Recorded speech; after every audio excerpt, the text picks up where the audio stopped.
What is going on, guys? It's the Mad Dragon. We are back with another preview video looking at the teams, looking at the announcements going forward for the Autumn Nations Cup. It's the final week. It's such a shame that it's going to have come, but let's get into this game. It's going to be Ireland versus Scotland. It's going to be a big game. We've got a lot to talk about. Let's kick off and talk about these teams. Alrighty, Adam Hastings is going to get us kicked off underway. Not that he will be playing in this game, of course, because that is the way it goes. So, first team to look at in this. Let's start off with the Ireland team. Ireland played Georgia last week and realistically just narrowly beat them. 23-10. It's the worst score difference, technically, of the Autumn Nations Cup. It's worse than even like a C team Wales did against Georgia. Obviously very different conditions. But I have to say I was not impressed by Ireland at all in that game. There were a lot of faults to look at. Obviously a lot of key players were missing. People like Johnny Sexton weren't there, and they sort of had a bit of a mix-up in their normal team. A couple of their centres have changed from their standard setup. So there were people missing, and they did have that. But playing Georgia, having seen what other teams have done so far, I couldn't help feeling quite disappointed in this Ireland team. They really did not seem to gel well together. So there were only a couple of tries to talk about in this game, one of which, of course, got disallowed. That was McCloskey's one. That came from a forward pass from Stockdale, which I felt was really harsh. It was absolutely correct call. But the one that came earlier was the one that came against Keenan, and that one didn't get looked at all. I've had a look back through that, and that was definitely also a forward pass, also coming from Stockdale. Stockdale needs to work on the miss pass game to not throw them forwards. But I was a little bit surprised that the touch judge didn't go and look at that. He was in line, the assistant referee, with the pass itself. It definitely went forward by about 2 or 3 metres. I did have a quick look, and I probably reckon it was more forward than the McCloskey pass, but I think because of where it was in relation to white lines and stuff, they didn't pick it up as well. But I thought Georgia played a really good game in that one. Ireland's defence wasn't really up to the task of dealing with a lot of Georgia. Georgia managed to score their first points in this tournament, including a great try between the centres and a set play that Ireland just didn't deal with at all.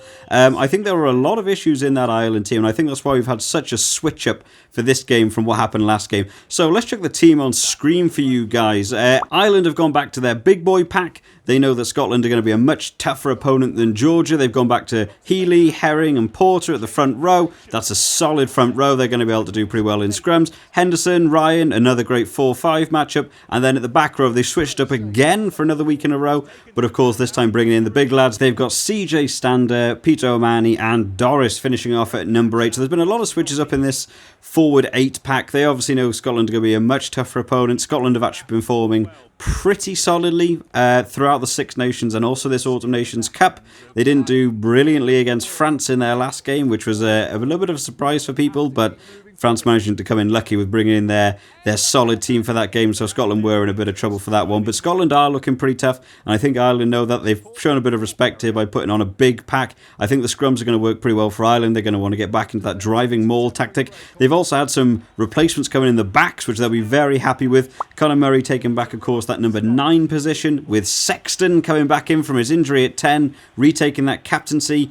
Of course, that 9-10 duo is very useful for Ireland. They have used that a lot of the time.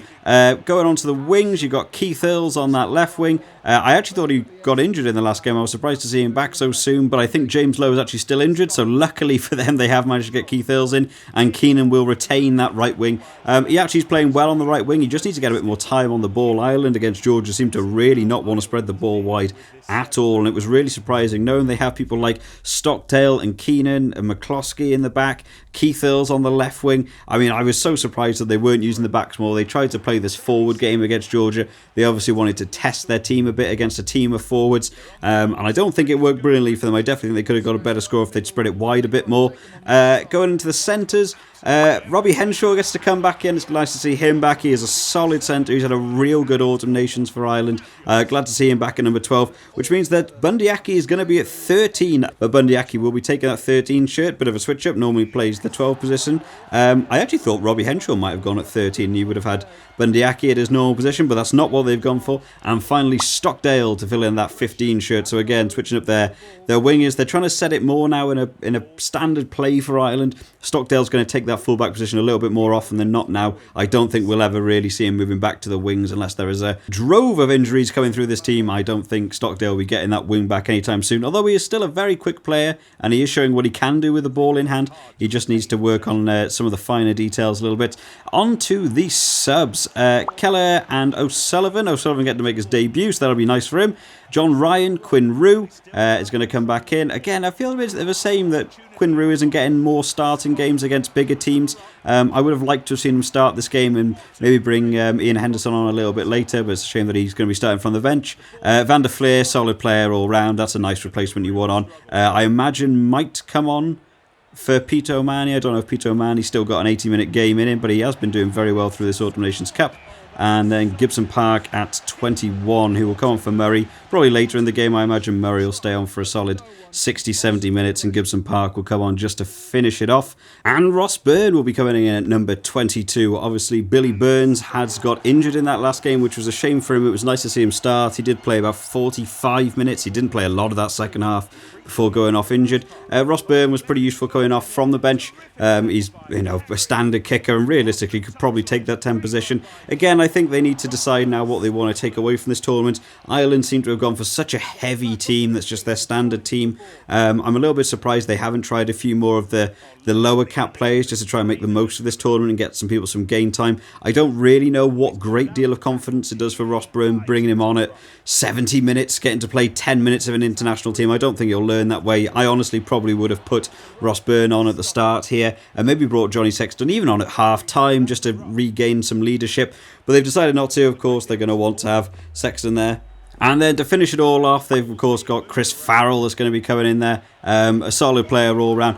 Ireland have been doing this recently where they seem to be loading up on players that they don't really have a lot of replacements in certain positions. We did see it last week with Keith Earls limping for a little while. They didn't really have a main choice winger they wanted to put on. They tried to keep him on for as long as possible.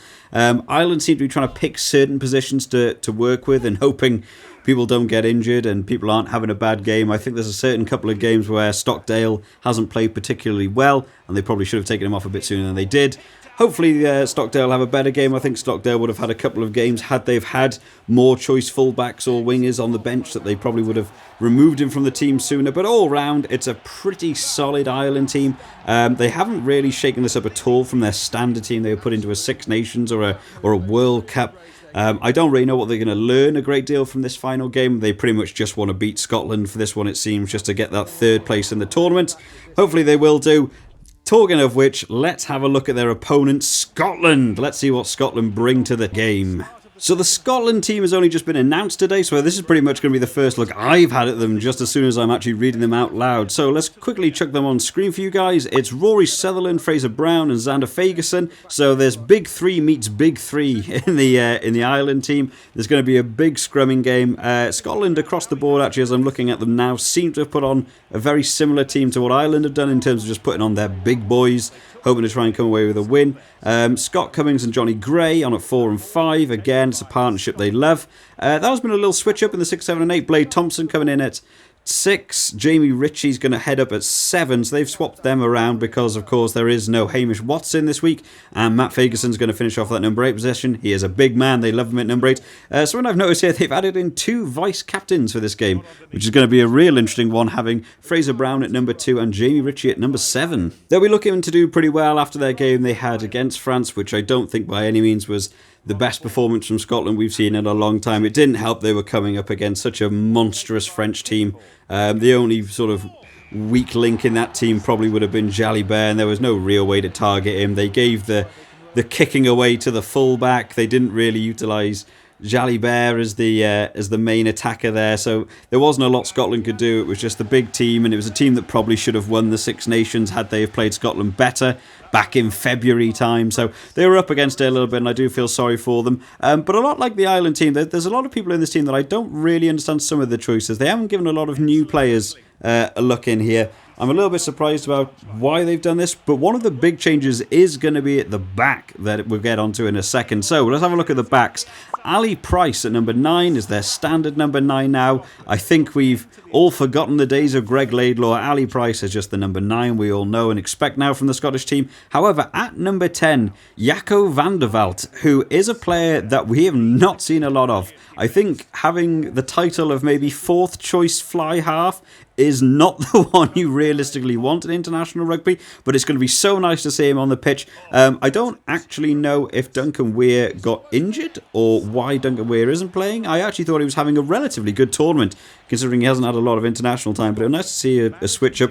That number 10 shirt's going to get immensely competitive as to see who's actually going to be able to take that one once, of course, the other two come back.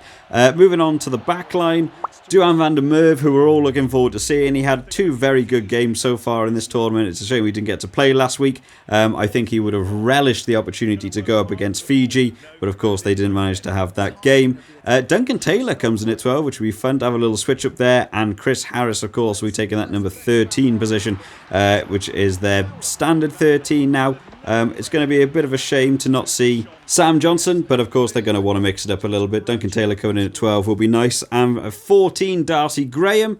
Again, another good player. Sean Maitland has been coming in recently, so Darcy Graham's going to be fighting for that number 14 shirt. I think Darcy Graham is a great player and doesn't really get enough time. I think one thing Scotland need to do similarly to the Ireland team is actually getting the ball wider soon. There doesn't seem to be a lot, especially in this tournament as a whole, actually. Seeing wingers run with the ball is a very rare event now. There's an awful lot of kicking, there's an awful lot of forwards doing a lot of work. I would like to see it go to the wings a little bit more, and then to finish them off there in that back line will be Stuart Hogg, of course, the captain, as he will always be. Hopefully he will have got over his terrible kick to the corner that he had. Hopefully he'll be looking to impress a little bit.